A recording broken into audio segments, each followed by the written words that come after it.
You're listening to Big Blend Radio's Toast to the Arts and Parks show, and every first Friday we get the opportunity to interview artists, musicians, writers, painters, poets that have been an artist in residence in different national parks across the country. And this is all through the National Parks Arts Foundation. So artists go and apply to be a month-long resident, and today we're getting to interview, Nancy and I, mother-daughter team here of Big Blend Mother-Daughter Team gets to interview or have a conversation. We're not good at interviews. We're more about conversations here. Another mother-daughter team. We've got artist Beth Tockey Williams, and writer Hailey Morgan Williams. And they were both out on Loggerhead Key in Dry Tortugas National Park in Florida. So out there in the Florida Keys. I mean, we're talking about that, beautiful turquoise water and sea turtles and history with lighthouses, and apparently it's haunted. I'm just saying. Who knows? I know. So anyway, check out their websites, BethWilliamsPastels.com and also PellWrites.com. Both of them are up on Instagram and Facebook and everything too. And also keep up the National Parks Arts Foundation at nationalparksartsfoundation.org. So mommies are always first. So welcome, Beth. How are you? I'm doing great. How are you? Oh, doing good, doing good. It's awesome to have you on the show. Both Nancy and I love your art. You capture the light and movement of water so beautifully. It's amazing. Yeah. Thank you. Yeah, so it's interesting because I know that you're an award-winning artist, signature member of the Pastel Society of America. So you're going from pastels, but you also do oil. What's it like going from one to the other?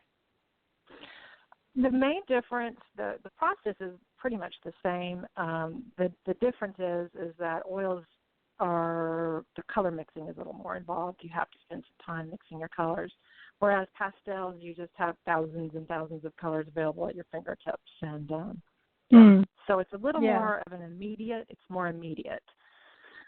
far as reaching for what you want. Okay, yeah. But I don't know how you did the water. Drying time. Drying time, yeah. Yeah. That's a big one for me. It's like, no, aren't you dry yet? I've got a couple of paintings out on the porch right now in the sun. Hoping, come on, move on. So you're in South Carolina now, right? That's where you live? Yes. We live on Edisto Island, South Carolina. Oh, so you're to islands. Yes, actually, it was a really good fit. We already have hotspot Wi-Fi. My water is not drinkable. I live 2 miles down an unpaved road, and I have a very remote lifestyle already. So when we found this residency, we thought, this is a good fit. Yeah. Wow. Sounds like it.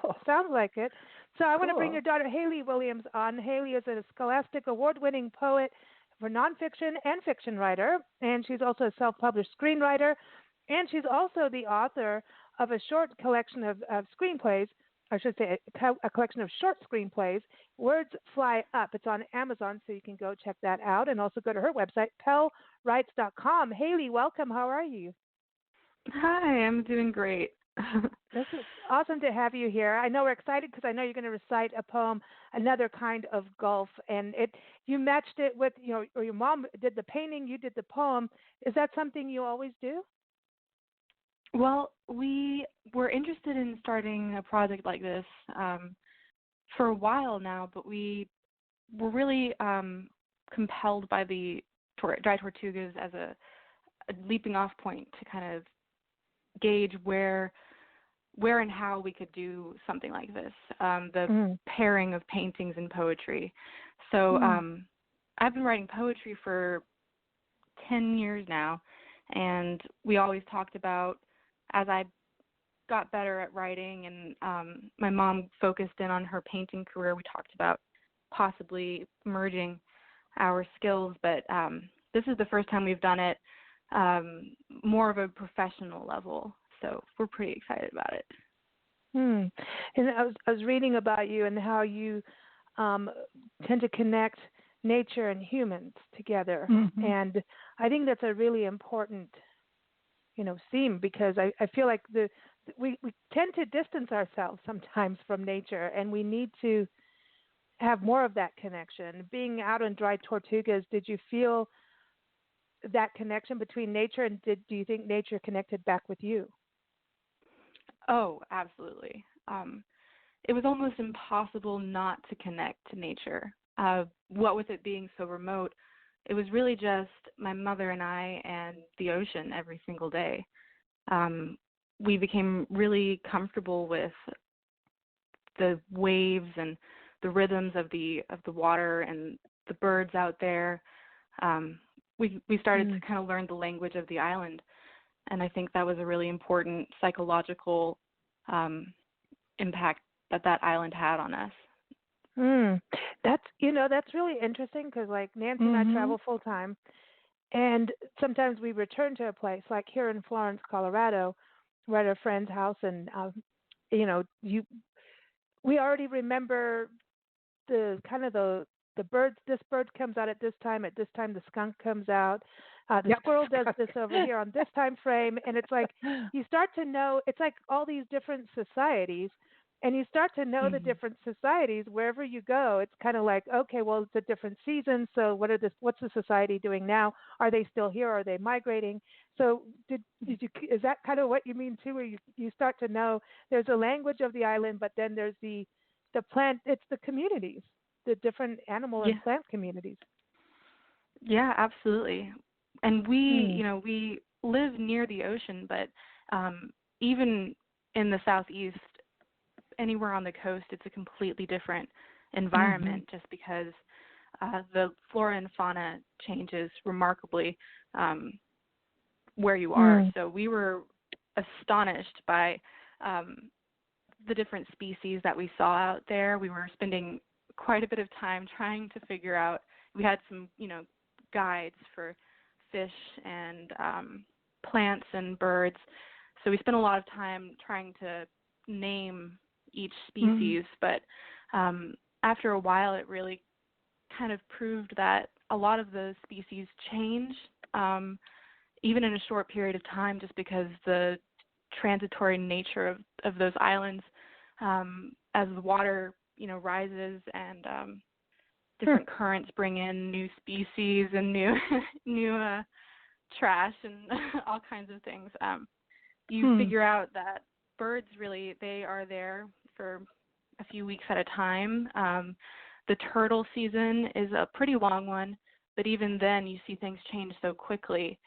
So like every day we would find new nests had hatched, and you could see the turtle footprints and paddle prints in the sand.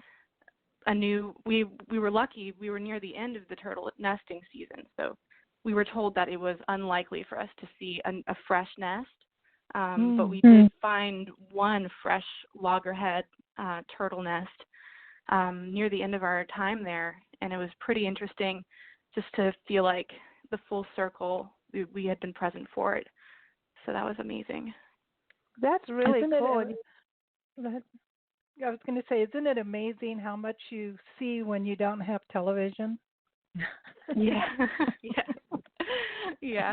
No television, no internet. Not that there's anything wrong with television, but I'm just saying. Or Facebook. Like no Facebook and social ding-dings. Yeah, without the ding-dings. I think that ding-dings are distracting. Yeah, it was recommended that we bring a satellite phone, and I'm really glad that we decided against that, because there was no Wi-Fi and no television, and I really was able to disconnect and focus. Yeah. And that was really unique, because I maybe disconnect and focus at home for about 4 hours at a time while I'm in my studio. But that's about the length of it. And we had about 3 weeks there. We were a week late because of a hurricane. So 3 weeks of no outside influences was transforming, really. And I'm on a mission to get back to that. I applied for a South Carolina residency, and I'm going to have to use a lot of willpower to just shut my phone completely off, because, of course, there will be Wi-Fi there. The advantages to being able to focus in on the rhythm of nature, the color, the light, the texture of things, the way that the birds and the animals flow with the sunrise and the sunset. I wasn't able to really immerse myself in that way until I was able to have that experience. So wow. And with you going so out, awesome. I see you out on, you're out there with your easel. So are you plein air pasteling or plein air painting, and things are changing? How do you have to really be focused and immersed in it so that you capture the spirit first, right, in a way. I do a combination where I do plein air studies, small studies.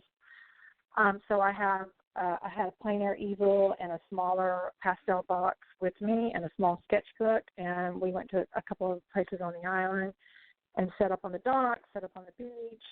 I sometimes painted from the porch, but then inside the house I set up a studio with a larger selection of pastels and worked from my studies and from photographs I took during the day. Yeah, that makes sense. Yeah, totally get that. So especially, I mean, to me, with you doing the water scenes, I'm sorry, but looking at your painting, I really miss the ocean. I feel like I feel so landlocked. We've been doing, I mean, every river or lake, I'm just like, dude, I'm like, I embrace wholeheartedly because I'm a water baby, And so, when I'm looking at your artwork, I'm like, oh, it has this real calming feeling for me, and at the same time then I remember what the ocean is like. It can nail you if you're not aware, but the way you're capturing the water, which and the light, and how you're doing the foam, I mean, even with what you're saying about doing the small studies and everything, I'd find that difficult without photographing it first to remember exactly how the foam is going and that movement. Because it's I do a combination of photography so I can capture the movement, and then I do the plein air studies so I can get the color right, because the camera is not always truthful as far as color goes. So. Like when you're in your plein air, that's where, to me, that's where you can follow the rhythm you feel. A photo is like it stops all the action. So you're using both, and that makes total sense to me, because now you've felt the rhythm, you've seen the colors, you've felt the temperature of the water, so now that's alive, and then you got your photo for things for the details. I have no reservations about using technology. I take a lot of videos as well, so that when I get back to the studio, I can close my eyes, open them, meditate a little bit, play a video, and take myself back to that moment. So it's definitely a combination of technology and plein air. Perfect. Oh, wow. Yeah. I want to ask you, Hailey, on your process too. Are you handwriting? Are you, recording words vocally, like on your phone or something? Or how? Because sometimes it's like, how when you write, sometimes it's like, I know what's in there, and I'm like, you want to like tear things up until you get it. Or there's like this flood of like, oh my gosh, can I write it as fast as it's coming through? Yeah, absolutely. I definitely use a combination of handwriting and I use notes on my phone, or if I'm really dedicating a whole day to it, I'll use my computer. But if it's just recording ideas, I use notes on my iPhone, and I often will get snippets through the day of words that seem to fit, or images I want to capture. And then if it's a more complicated kind of structure, especially for poems, where there's a rhyme scheme or, specific measuring of syllables and such, I will sit down with a notebook and pencil and kind of sketch it out, because there's a lot of moving parts on that, and I like to see each draft as I go along. But if I have those materials kind of prepared and I'm ready to sit down and write for a few hours, I use my computer. It was fine out on the island because I didn't need Wi-Fi to just use, Microsoft Word, but there were a couple of moments there where I was really missing Google and the dictionary.com and thesaurus.com. I did go out there with a couple reference books just to have like a rhyming dictionary I needed out there. And I had a few books about poetry forms that were very useful. But a lot of it was walking around the island and trying to capture the feeling and trying to harvest on the relationships I was building with my surroundings and with my mother. A big part of why this works for us is because we both seek, the environment and especially the ocean and other forms of water, like you were saying about rivers and lakes. They do just kind of nourish us. And I think that's an important emotional kind of benefit that we all share on some level, but we don't try to tap into explicitly. So I think it was really useful for both of us to bond together in nature, because I had gone away to college for 4 years, and we signed up for this right after I graduated.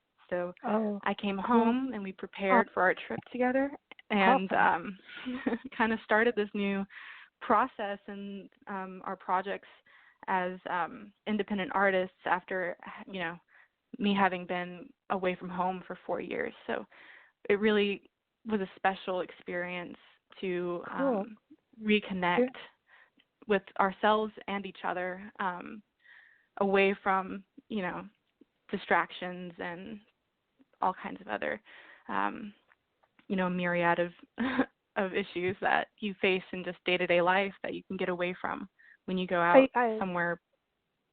I love this because I think it's kind of a full circle moment. It's when I think of water, and then especially salt water, right? I know this can sound weird, but it's embryonic, and I think it also it's very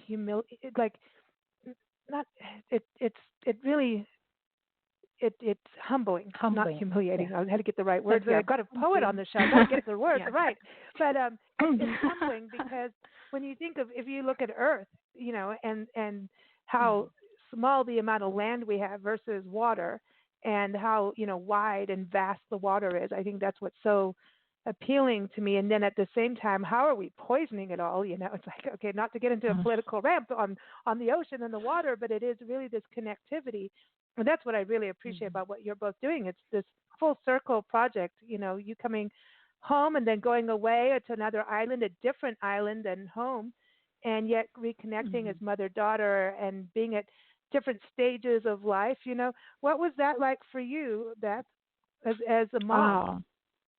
Well, I felt like the luckiest mom on the planet, getting to spend that much time with my, young adult daughter.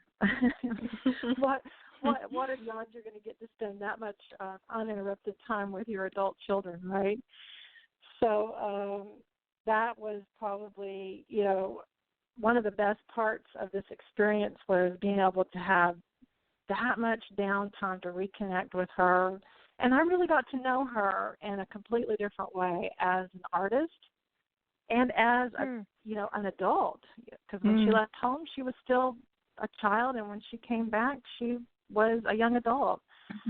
So that was valuable, quality time that I will always cherish. That's cool. So when you guys are like walking up and down the beach, and then something comes in from the ocean and it doesn't quite fit where you are, like something different, not like a palm frond or something, just something washes up. Do you look at it and say, oh man, there's a story behind this? Or, wow, Hailey, this is going to make a great painting? Or do you fight over it? Like, no, it's fine. No, it's fine. Hailey has an amazing poem she wrote about we picked up many, many, many items off that beach that were not, they were man-made items. A waste coming from the ocean. And she kept a log of everything. Oh, wow. And when we returned home, she wrote the most amazing poem that we'll try to figure out a way to share with your audience.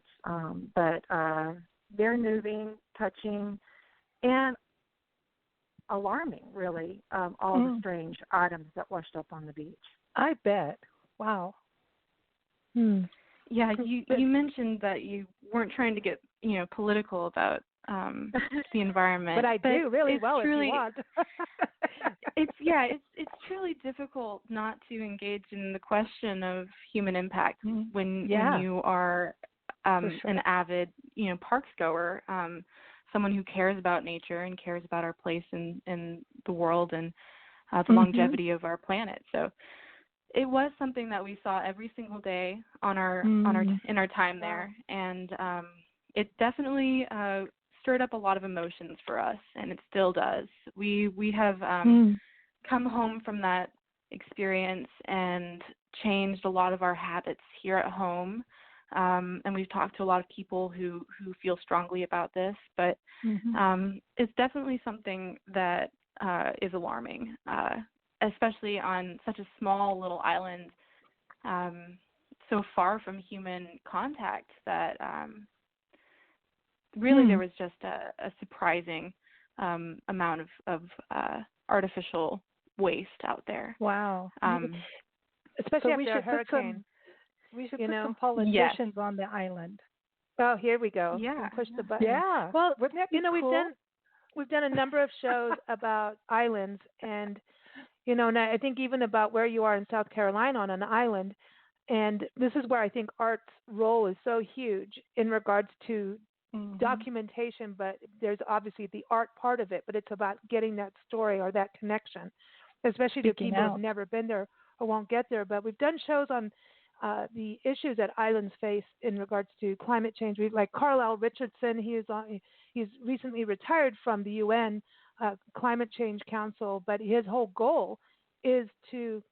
He's in Australia now, in Melbourne, but his whole goal is to create an island foundation to protect the islands, and we're talking all islands. I mean, if you look at it, to me, every continent is an island, right? We're all on an island. It just it's true. We're all on that, and so it really shows you that whole, we are in the goldfish bowl at the end of the day. Now we get to play Pink Floyd. So so I think there's that. You really become aware because you're talking about how small the island is. I mean, when you're looking at, Dry Tortugas, and what is it? 250 by 1,200 meters? I don't know. Maybe I'm reading the wrong one. It's 10. It's very small.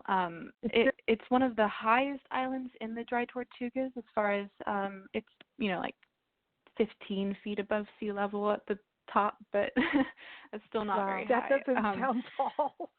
No, but around it took us about, what would you say, Mom, 90 minutes to walk to at a leisurely pace to walk around the island. At a leisurely. Oh my gosh. Oh wow. And we did that very frequently because we were picking up a lot of trash during our time there. Oh my gosh. Well, and as caretakers of the island, that was part of the job, is just kind of being aware of the changes on the beaches, and we even kind of try to infiltrate the middle of the island, which is mostly cactus, to try to get some of the leftover trash that was kind of hanging out in the the center of the island. But it was definitely an experience that you take home with you. And I love what you're saying about, we are all on an island, and it's true, but not just at a continental scale, but, our planet is the only one that we can live on. So we have nowhere else to go. We're surrounding ourselves with what we choose, basically. So it's up to us to keep, to take care of our planet and to be conscious of our place in the scheme of things and how we're impacting it long term. It's true. When before we got to Colorado, we were sheltered in place outside Joshua Tree National Park, and in the mornings we were going out and cleaning up our friend's land. She has desert acres that she would not touch and let it just be exactly what it needs to be. And unfortunately, the amount of trash that would fly around, you're in the high desert, happens, and we'd go and pick it up. And I could not believe what was amazing. I mean, I could not believe. I mean, I wanted to start photographing and documenting it because, I mean, and then if you go around the corner in some of the areas, at the city areas, people would dump like full-on couches and suitcases of shoes and clothes and weird stuff. And I started photographing some of it, and I'm like, what am I gonna? There's a side of me even when in the Everglades. Part of how we started the tour was we went to the Everglades, and we're on the Anhinga Trail, which is a really short boardwalk that in the winter you can see all the alligators, and it's really winter is a good time to go there to see all the birds, and it's accessible, which is really cool. And we saw a kid drop a can of soda in the lagoon area, and the parents didn't say anything, and I had to Nancy's like, you gotta keep your mouth shut, but I wanted to say something. We have to shut each other up. But it's so angry. Like, how do we just do that? But so I wanted to go with Beth. I have all these files of trash, photos of trash, and one day I just want to go, this is what we're doing. But when you're painting, you're painting all the beauty of the ocean. Do you ever have that thing of going, well, here's the weird thing, someone's shoe floating in there or whatever weird thing that was floating? Yeah. Do you ever feel like doing that?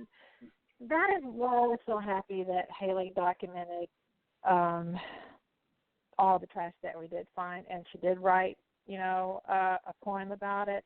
She ended it with, on a high note, with, a spectacle that we saw with the turtles, but how that trash causes problems for the turtles, Oh, yeah. But I wrestle with that because my paintings often do not involve man. I think in my ideal world, there are no man-made structures.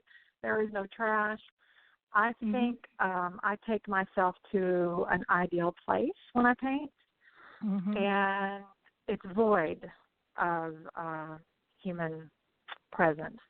But I did struggle with that, how to represent that, and I was glad that Hailey was able to involve that. We did take some videos of one of our many trips around the island, picking things up. But that's something I struggle with. I did paint the boathouse that has half fallen into the ocean that's on the island. One of the hurricanes came up and pulled. Yeah, I did paint that. And I did paint on some of the other structures that are in a state of decay. So one of my mentors told me once, you should be able to paint a trash can beautifully if you're a good painter. But I just haven't gone there yet. Well, but I did know what he was saying. It depends on exactly your purpose for each painting. Like because as an artist, if you want to survive, then you want to sell paintings. And so who's going to put the picture of the trash can up? I think this is kind of how political cartoons were born, where artists can go, okay, this is what we saw, and here it is, and still make something from their abilities to speak out and to be artistic. It's very hard to paint things that nobody wants to put on their wall. Right. And for me, my purpose for my painting, a lot of it is connecting with nature, coping with grief, and so I look for moments in nature that give me a moment to pause, that give me cause to pause, and that's usually a moment of beauty. And that's really what I try to communicate with my viewer, are moments of beauty that cause us to pause and cause us to stop in our tracks and connect with something spiritual, whether that be with someone we've lost, nature. But that's really kind of my intent with my art. So it's a very personal. It's a very personal way of communicating. We need your art. I think we need both sides, and that's what's We interesting about do. the two of you being, you have a commonality of this love for nature and our natural Mhm. world and caring for it. But it's interesting that you go in two different, Mediums, yeah. media, in a way. Yeah. But yeah, Hailey, did you sit around and listen? We want to know what you ate on the island. Like, what food did you Yeah. take? Because I've heard all Mhm. kinds of stories, right? So we want to hear about that. Did you have campfires, or were you like, cooking on a stove? So I mean, yeah, how does all that work? But did you have these conversations of, well, I see it this way, and this is what I'm going to do? That whole discussion of your focus and your intent with your art. Yeah, well, we did have those discussions, and in fact, we still have those discussions from time to time, Mhm. because this is, one of those projects that can really take time to unfold. We weren't quite sure what we wanted to say until we got there, so a lot of the initial months of planning, and even during our time there, we were still kind of trying to pinpoint what we needed to display, what we needed to talk about and to demonstrate through our art about Loggerhead Key and our time there. And it's definitely developed into more of a partnership where we each kind of hold on to specific images and moments and experiences from our time there, and we portray them differently, and try to find commonalities therein where we can connect two different pieces in two different mediums to one shared experience. But it's definitely, we want our pieces to work together, where Mhm. one poem looks and feels like what the painting is representing. But we also want them to stand alone independently. Mhm. We need them to speak volumes for themselves. And we Mhm. hope that the pairing brings out more, Mm-hmm. without, diminishing either piece. So Mm. it's definitely an interesting project that we've been working through for the last months, since we came Mhm. back. As far as the living conditions, I think my mom will definitely be able to describe it Uh-oh. Well, you have to get there by an boat, right? effective way. Because you're on the island, so you get there on a boat. So it's not like you're driving your Yes. car and then packing. So it's kind of this whole Yes. other thing. So Beth, let's hear about this. What did you eat? The food is the important. national parks loan you a very large ice chest. So we bought frozen chicken, frozen fruit, frozen fish, and we packed that full. And then we brought a lot of dry goods like peanut butter, protein powder. We had about a week's worth of fresh fruit and vegetables, and then that was gone. But we brought a little blender thing and made smoothies, protein smoothies, and we decided to turn the whole thing into kind of like a get healthy resort because there would be no temptations outside of what we brought.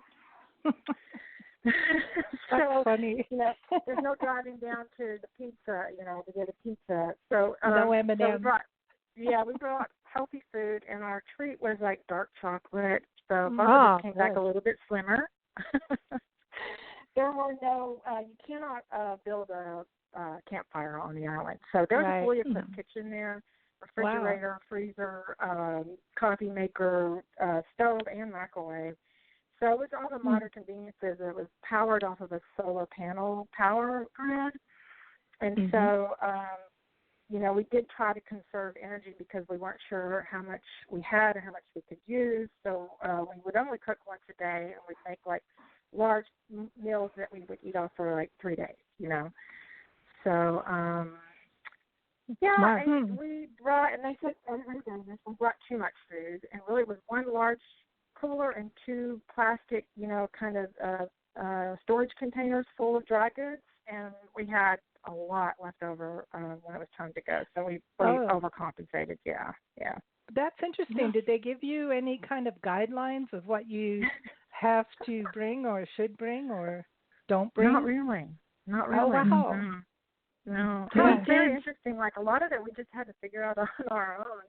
But we so did we just speak designed, to we called previous, the couple that was there. yeah. The couple that was there before, we got some advice from them. So, because I was curious about the same thing, what type of kitchen. They had everything you could think of, all the cooking utensils, and, everything you would need for a working kitchen This was is there. so cool, though. I mean, this is what I love about the National Park Arts Foundation is the uniqueness. I mean, I know that this has been, written about in different, magazines and, talking about, like, if you want something unique, hey, you've got Hawaii volcanoes, you've got Dry Tortugas as an artist in residency, then you could go to Gettysburg and stay in a haunted cabin or farmhouse, There's all these different, and right, the newest one is Death Valley, everyone. That just got posted yesterday. So you can apply to go to Death Valley for a month. I mean, that's it's really cool. And I love that they are open to all genres of art, whether it be photography or filmmaking, poetry. Hailey, have you thought of doing their poetry one that they have in Gettysburg with the Poetry Foundation? I would love to do more residencies. I'm very interested in continuing this as a process. I know my mom and I are trying to do more state ones here in South Carolina. She's going to Table Rock in July. But I have recently applied to the Peace Corps as a next step.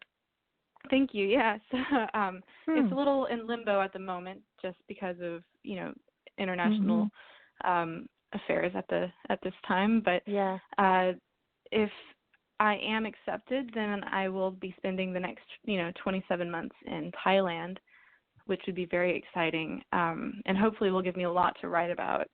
But when I come back, I would definitely want to continue the residencies programs because they're just amazing ways to see new parts of our country and connect with, our history and our natural resources in a unique way. Yeah.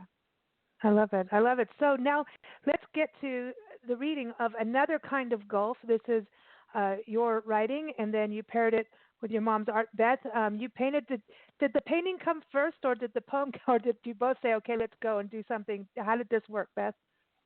Hailey wrote Another Kind of Gulf while we were there, and I just did a large body of work, and I tried to find a piece that would complement her poem as well as possible. So the one that I decided to connect with her poem was we went up to the top of the lighthouse, and I took aerial photos of the expansive view of the ocean all around the island, and I painted a large triptych of the view from the top of the lighthouse, and it's of the Gulf Ocean surrounding it.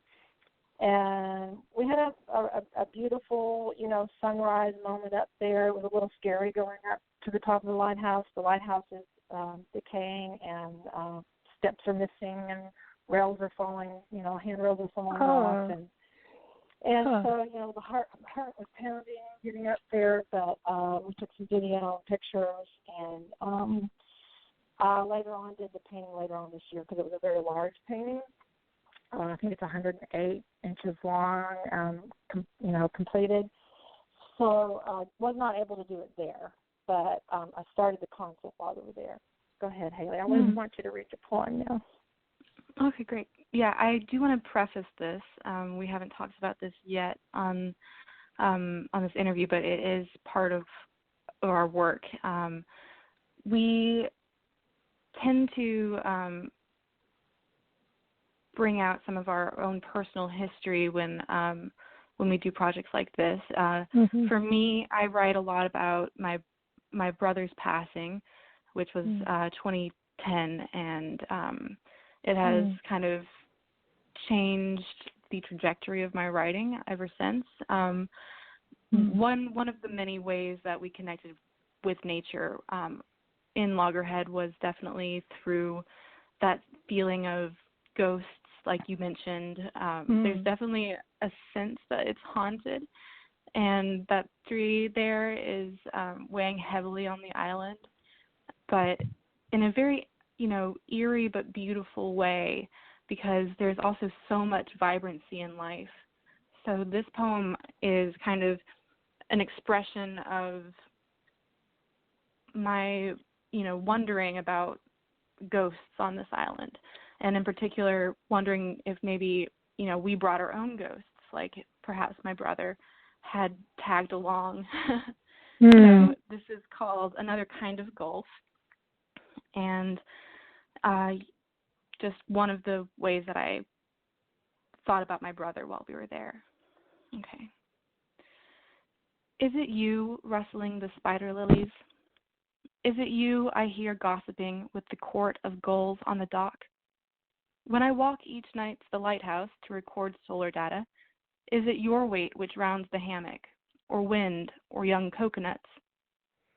Are you there, I want to know, when Mother and I skim through waves hiding little Africa reef? Do you hunker down between the brains and spin tails to the sea fans? Is it really you stepping bright between my dreams, or just lightning in the channel? Is that your hand reaching over a field of sea oats? Are those your long blue fingers carrying the scarce rain? Are hermit crabs your emissaries, or naughties, or the moon jellyfish who haunt us much like you do? Are you scared to be so far from home? Was it your hum over my shoulder which brought me to the perfect conch shell, a pink and bony fist awash in sea lavender? I will hold it like your hand. Is it you pulling bottles by their necks so I can find them in the sand? Are there messages inside? If so, you ought to know. I can't read what can't be written. Will I have to die to give you my reply? Whoa. Wow. Hailey, you're intense, man. It's amazing. No, I mean it, but it's like, Man. no, it's got so much feeling, and at the same time, like, you have that sense of place, and I think that is such a good question. Yeah, and it's like, it's intense, but it's beautiful, heartfelt, and at the same time, that sense of place. That's an amazing talent. You really do have an amazing talent. That's awesome. Thank you so much. And I'm thrilled that you liked it. And I love the court of gulls, because it is like them all sitting there going, okay, you, and they do look like judges and everything out there, and then they'll steal your French fries, Yes. but I'm sure you didn't have French fries where you were. No French fries. That's beautiful. Yeah, that was beautiful. That was one of the aspects of the island that every single day you could count on the different seabirds sitting on the dock, vying for supremacy over the different heights of the jetties. We loved that part of the day. We really got to know their personalities that way. Yeah. It's funny. It's like fun. when you go into the woods. We always when you go into the woods where there's woodpeckers and blue jays, we're like, they're the monkeys of the forest, because they're so loud and they're just all. They do remind us of monkeys, right? And they follow you. They follow you. The birds follow you, and laugh. Yes. Yeah, and they're telling everybody else, "Hey, look at these two dumbos." Not you guys. I'm talking about Lisa and I. Like, look at thanks, you. Stacey. Well, you're welcome. Well, yeah, there was a ladies, competition every day on the dock for who got to sit in this one spot. There was lots of fighting and tackling on that. It was interesting to watch. Oh, really? Now, did you see pelicans? Yeah. Yes. Yeah, we saw a couple pelicans. Yeah, I love them. More often. What was that, Mom? Well, the pelican skeleton that we found was, I took a lot of photographs of that. Plan to do something with that later on. Oh yeah. More a pelican skeleton. Really. That's a pelican good skeleton, right? I know, it's a good rhythm. There it is. Yeah. Yeah. That is a pelican skeleton. That feels like a whole other thing going on. We saw pelicans out in the high desert, out in Nevada. So weird. We were just in Nevada. We drove the loneliest road in America and saw pelicans in the desert. It's just bizarre. It's so weird. The prehistoric animals. A little off course. They are prehistoric. Well, no, they come through on their migration, because there's big ponds and so they come through at a specific time. We saw them in Yuma, Arizona, which is the bottom part of the Colorado River. And it was just like, this is wild, it's like, go to the ocean, but they do that.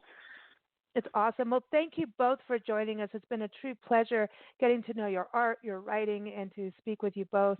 And everyone, again, the National Parks Arts Foundation, we do our segments with them every first Friday, and others. You can go to nationalparksartsfoundation.org. Also, keep up with Hailey at pellwrites.com. So is that Pell? What's up with Pell? It's a pseudonym that I created a long time ago. It just kind of stuck. All right. But it's just a fun pseudonym. Okay, so that's Pell Writes, and that's Pell. And then also go to BethWilliamsPastels.com. Now, I know you're both on social media. Beth, where's the best place for folks to keep up with you on social media? Beth E. Williams Art on Instagram. On Instagram. Okay, Beth E. Williams Art on Instagram. And then for you, Hailey? You can follow me on Instagram at HMWBookLover. Okay, awesome. And again, also for the National Parks Arts Foundation, I encourage you to go to their website, nationalparksartsfoundation.org, but also sign up for them on social media and also get their newsletter on Facebook, Twitter, Instagram. And that's because all kinds of opportunities arrive and you want to jump on them as soon as you can and apply. Mm-hmm. And if you don't make it the first time around, keep going, because they have a judge, a panel of judges that check things out, and it's a good fit now. It might be a better fit next time.